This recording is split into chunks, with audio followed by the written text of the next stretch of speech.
Herkese selamlar. Kanalıma hoş geldiniz. Ben İsmail Çalışmaz. Öncelikle sizlere yaptığınız yorumlar ve yaptığınız beğeniler için teşekkür ediyorum. Arkadaşlar bugün yine 106 ile alakalı bir test videosu yapacağız. Birinci viteste, ikinci viteste ve üçüncü viteste 106 Quicksilver aracım kaçta kesiciye giriyor? Bunun testini yapacağız. Çok sıcak bir hava var. Şuraya bir kamera koydum sizin daha iyi görebilmeniz için. Ve karşımda da bir tane kamera var. Çok sıcak bir hava. Camları açmıyorum, klimayı da açmıyorum bilerek ses güzel gelsin diye.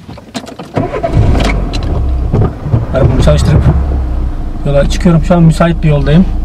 Öncelikle birinci viteste kaçta kesiciye giriyor? Yani en fazla kaç yapıyor? Onu göstereceğim.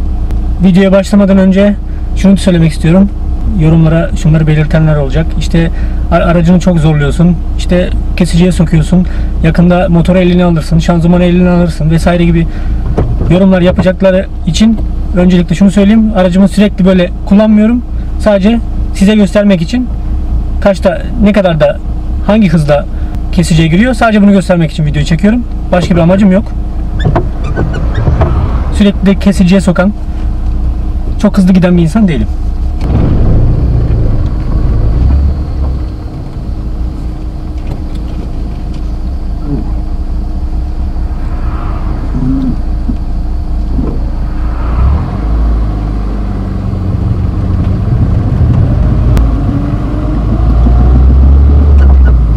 Öncelikle yolun boşalmasını bekliyorum şu an.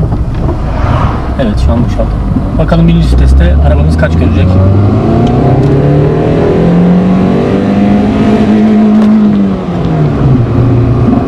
Şu an 52 falan gördü birinci viteste. Bir de ikinci viteste deneyelim.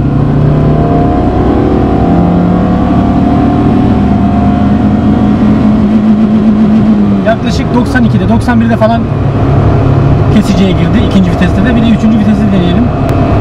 Şu anda arabamın çok zorlandığının farkındayım. Üçüncü viteste basıyorum şu an.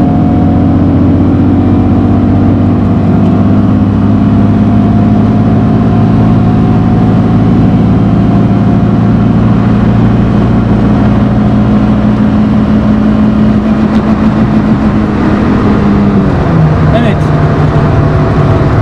Arabam şu anda üçüncü viteste de 130'u gördü. Ben daha önce zaten denemiştim. Bir kez de size göstermek istedim. Birinci viteste 52 falan gördü. İkinci viteste 91-92 falan gördü. Üçüncü viteste de tam 130 kilometre hızı gördük. Böyle bir video olmuş oldu. Şimdi bu 106 Quicksilver olduğu için diğer 106 modelleri biraz daha farklılık gösterebilir. Muhtemelen gösterecektir zaten.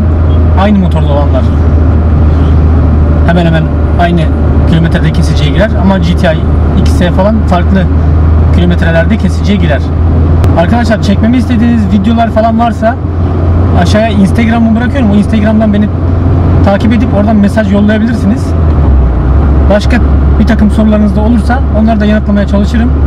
Kısa bir video oldu ama sizin seveceğiniz bir video oldu. Pek böyle yapım aşamalı videoları izlemiyorsunuz, sevmiyorsunuz. Böyle kısa ama güzel videoları izliyorsunuz. Mesela yakıt tüketimi videosu vardı. Onu fazla kişi izlemedi. Sol üstte linkini bırakabilirim İzlemek isteyenler için. Videoyu beğendiyseniz beğen butonuna basmayı unutmayın. Kanalımıza hala abone değilseniz abone olmayı unutmayın. Diğer videolarımızda görüşmek üzere. Hoşça kalın.